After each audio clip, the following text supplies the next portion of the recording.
All right, and we started the lesson on Friday. So if you were not here Friday for the exponent rules lesson, then you need to watch the video. All right, I don't think there's a way that you can really just get it without having watched the video first. And then also I would say watch this first video that's listed down here that my mouse is on, because that's the same video that we actually watched in class. So both videos do watch and take notes for what you missed.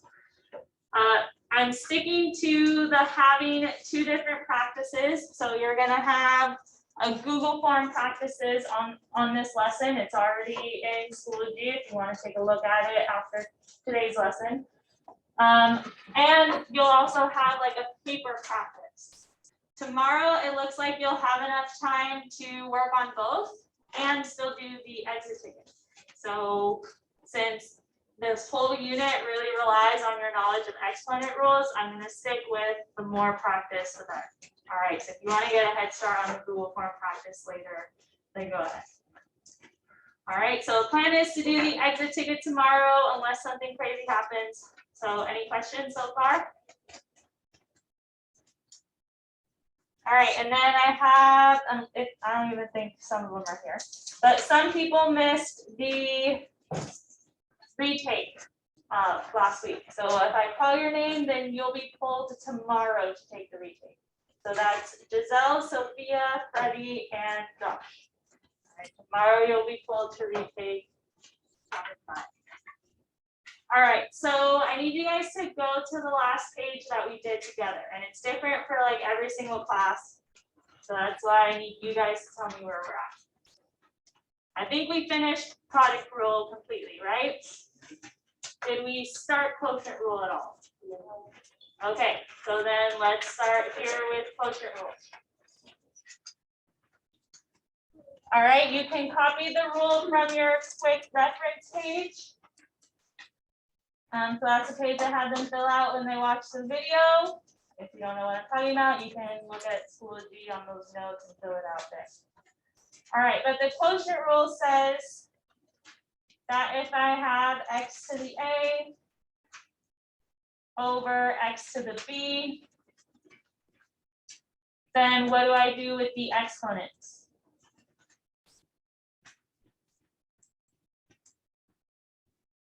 Do I add them, subtract them, multiply them, divide them?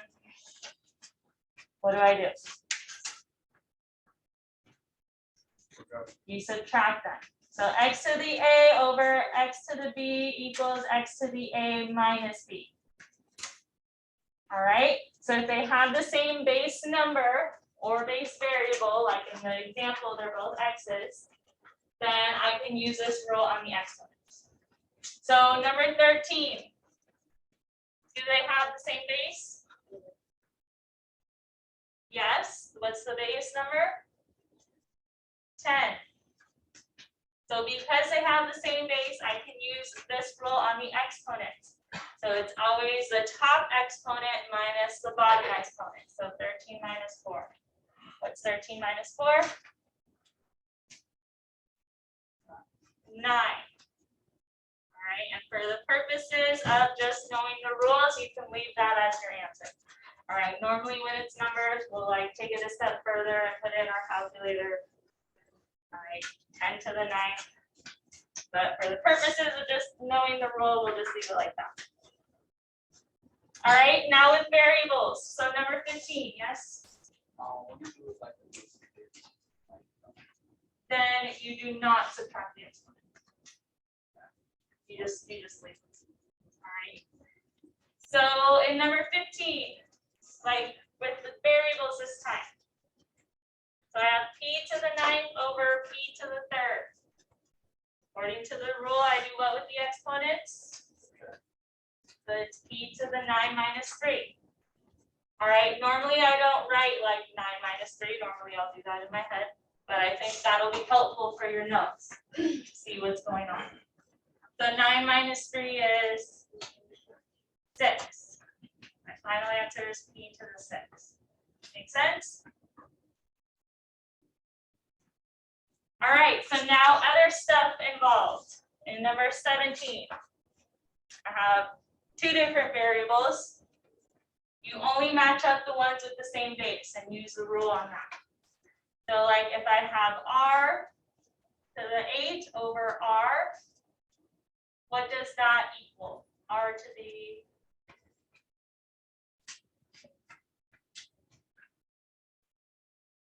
So what does the rule say I do with the exponents? Subtract them. So 8 minus 1 is 7. Because what's the variable if it's not written? 1. So 8 minus 1 gives me r to 7. What about the s? Good, it'll be s squared. It's s cubed divided by s. Subtract the exponents. 3 minus 1 is 2. Questions about that? We'll only match the ones with the same base. So try 14 through 18 then. Try those real quick.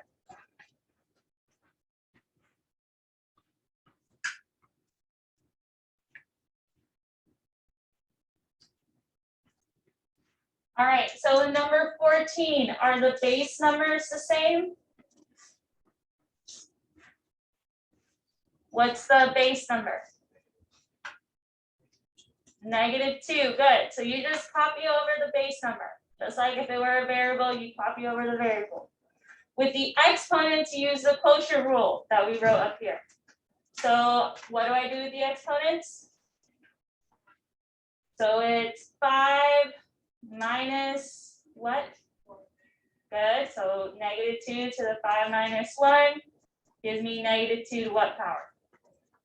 To the 4. All right, and for this purpose, you can just leave it like that. Questions so far?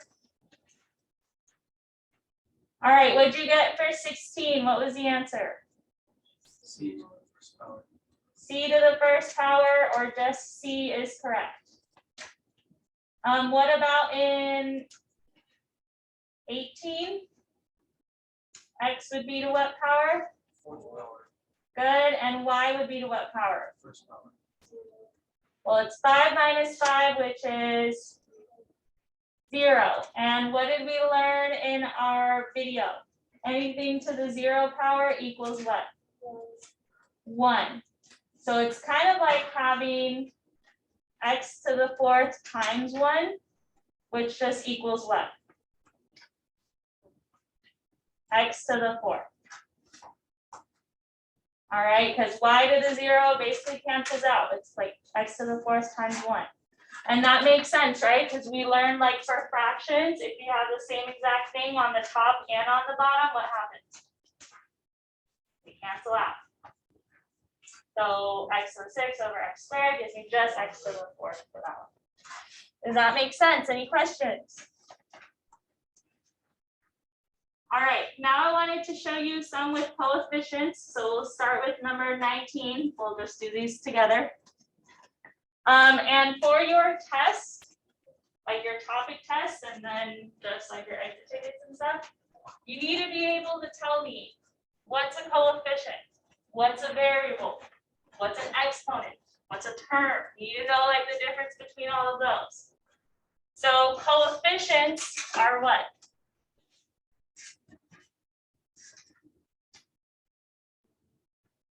The number in front of the variable. So when I'm talking about coefficients, like in 19, I'm talking about 15 and 3. All right, coefficients you always treat normally. So if it's 15 over 3, you work out what 15 over 3 is. What's 15 over 3? Simplify to 5. 15 divided by 3 is 5. It's the variables that have the same base that you use the quotient rule on. So q to the 5 minus 3 is 2. That's why for 19, the final answer is 5q to the 2nd power. Good, makes sense? You know how many times I see kids get the exponents and the coefficients confused. They'll do 15 minus 3 instead. All right, we're going to do that. All right, 21. Coefficients. You treat them like normal. What are my coefficients in this one? 24 and 36. That's a fraction that can be reduced. What is it simplified to? 2 over 3. Good. All right, so it's all right if it's a fraction. I mean, the numerator is smaller than the denominator. It just needs to be a reduced fraction. So that simplifies to 2/3. And then for the variable, n to the 11 over n to the 8, I get n to the third. All right, and you can write your answer like this. Hold on, let me. All right, you can write it like this, or you can write it like this: 2/3 and then n cubed a little bit separate. So only these two ways you can write it for number 21. So questions on this page on the quotient rule. All right, so now let's talk about the power rule. The power rule tells me that if I have x to the a raised to the b power, so it'll look something like this with parentheses, then what do I do with the exponents?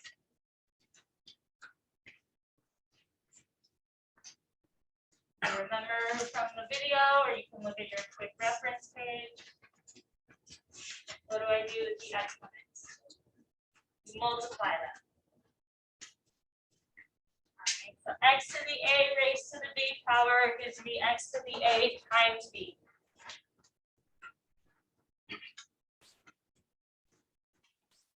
So notice, like, the name of the rule always talks about what's going on in the given problem. So a power raised to a power, but what you do with the exponents is always different. So this time we multiply the exponents.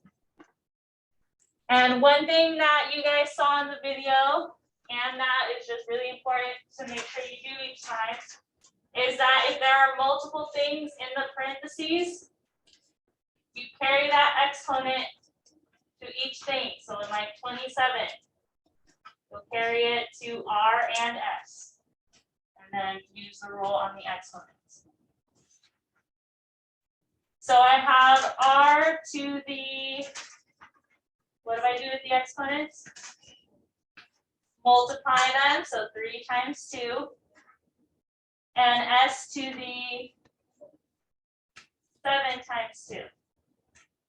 All right, normally I don't write it like that. Normally I'll do it at the same time, but at least you can see what's going on. So my final answer is r to what power? And s to what power? 14. Does that make sense?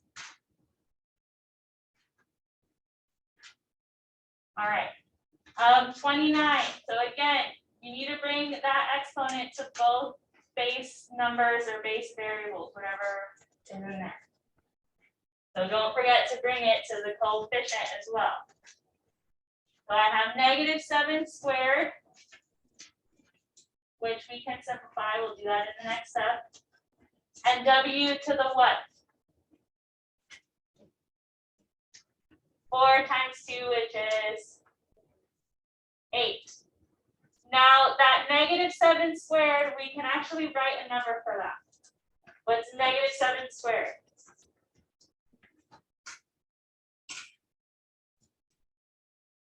What's 7 squared?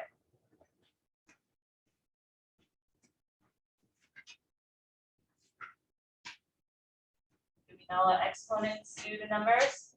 They tell you to multiply that number by itself that many times. So -7 times -7 is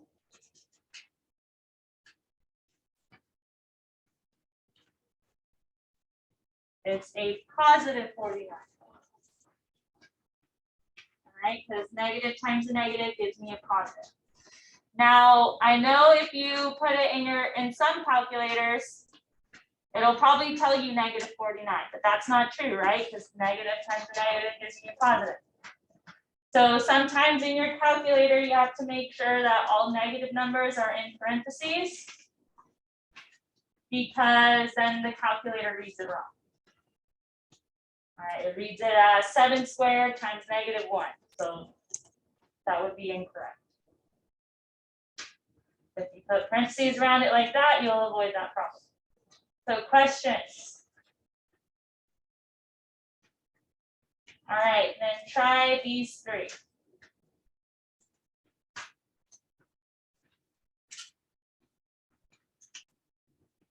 All right, so number 26, what did you get? N to the 4th raised to the 3rd power gives me n to the 12, because the rule says to multiply the exponent. Good. Don't forget, in 28, you should have carried that exponent to the 4 and to the a. So you had 4 to the 4th power and a to what power?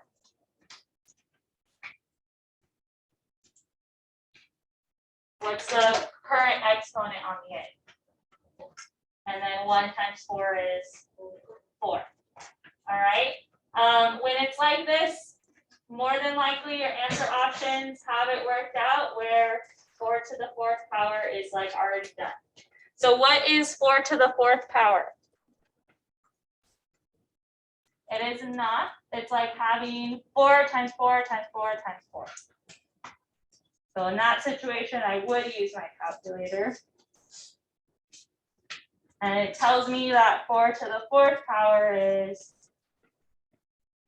256. All right, questions there? All right, we'll get the hang of it.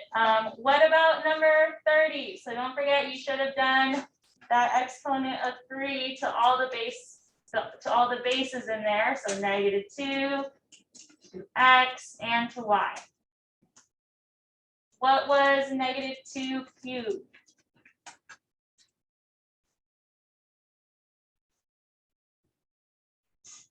That's like doing -2 times -2 times -2.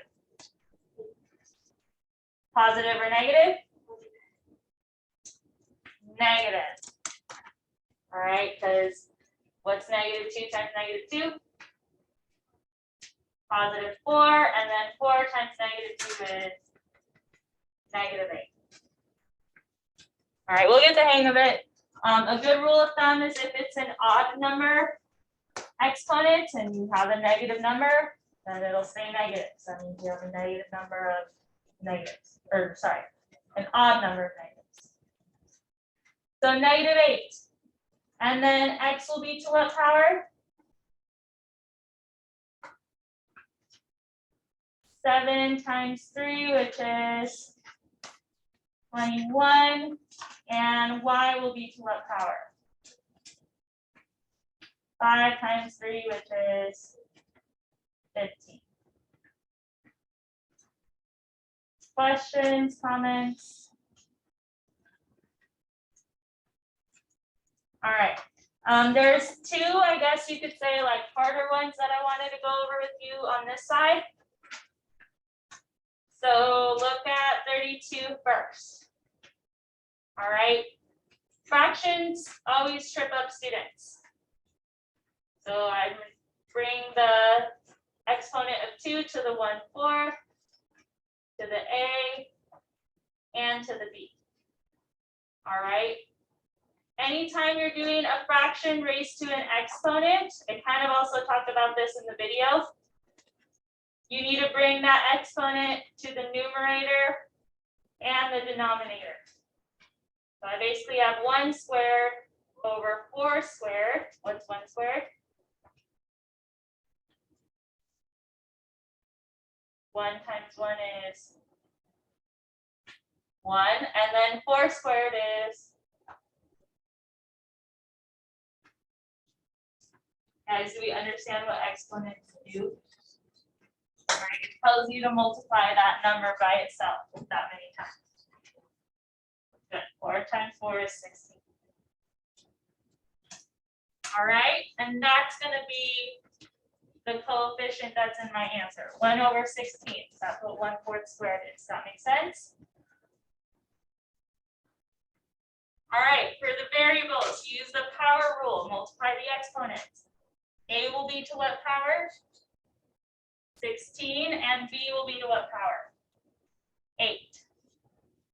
So any questions there? Don't let fractions trip you up. It's a big process. Just bring it to the numerator and denominator. All right, 34. So like some mixed practice. I have something being, so I have a term being taken to the third power and multiplied by another term. So how do you know what to do first? All right, think of your order of operations. Your PEMDAS. What comes first, exponents or multiplication? Exponents. So I'm going to work this out first,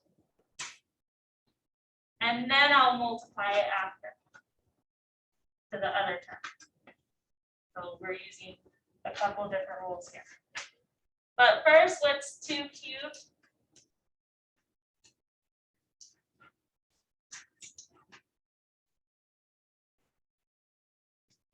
8, good.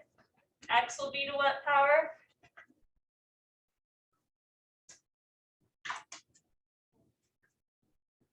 12, so you should have known to use the power rule because it's a power raised to another power. So multiply the exponents. And y will be to what power? 21. All right, we're going to bring down the other term that we still need to multiply. So times -3x cubed y squared. All right. Coefficients. What are my coefficients in this problem right now?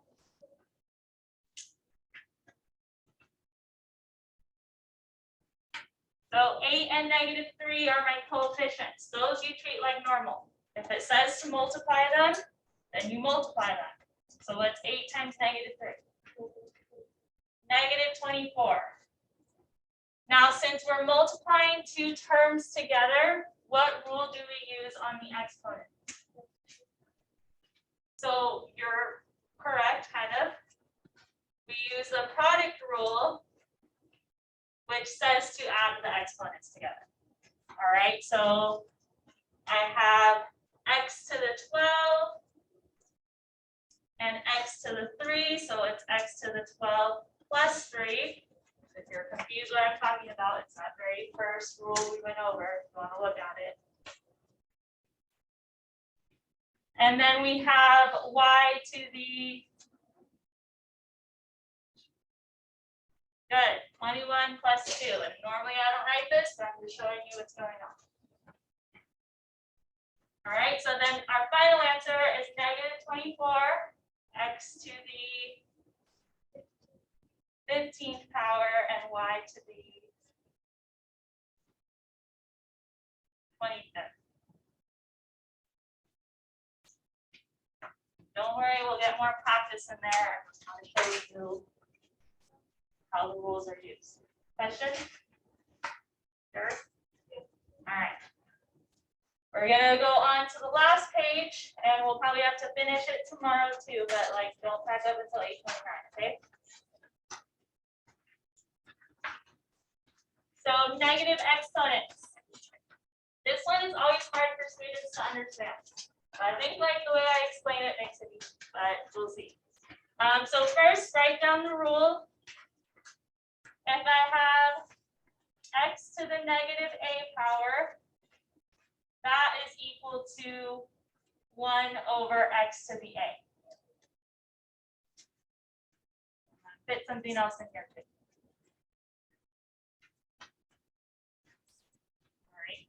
If I have 1/x to the -a power, that equals x to the +a.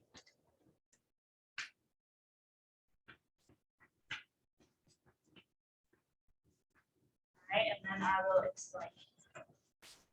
So it's improper to have your final answer include negative exponents. All right, why, I don't know. But on every single test that we've done for exponents and like exponent rules, they always say, make sure your answer does not have any negative exponents. So to fix it, this is what we do. If it's a negative exponent, what I want you to do is basically imagine that there's a fraction mark there, even if there's not. Because all whole numbers are always over the number 1. Over the number 1.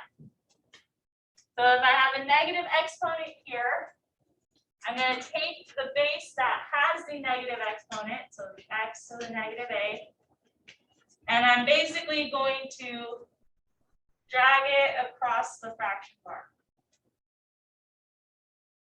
and rewrite it as positive. That's how it eliminates the negative exponent. All right, and you don't want to just leave like a blank in a fraction, so you can just put 1 there. And it's the same thing if it's already in the denominator. If it's a negative exponent in the denominator, then what you are going to do is drag the base with the negative exponent across the fraction bar and rewrite it as positive. That's what they did here. So you can imagine that this is over 1. Usually they won't write it if it's over 1. But that's what they're doing. Does that make sense so far? All right. Maybe this next one will make more sense too. But let's wrap this up. So like in number 37, I have 9 to a negative exponent. So if I just imagine that this is over a fraction bar, I'm going to take that 9 to the negative 2 power and drag it across the fraction bar. So now it's on the bottom and it's written as positive 9 squared. And since nothing remains on top, I'm going to put a 1 there. All right, and what's 9 squared, by the way? So it's basically 1 over 81. And if you put 9 to the negative 2 power in your calculator and 1 over 81, you get the same answer. All right, so that's just another way that it works. So 1 over 81 gives me a decimal. That's basically 0.012345, all that. And then when I put 9 to the negative 2 power, I get the same exact decimal. So that's how I know it works. All right, I know that might be a little confusing. Just kind of go with it for right now. We'll finish this tomorrow, and then you'll have a ton of time to practice tomorrow.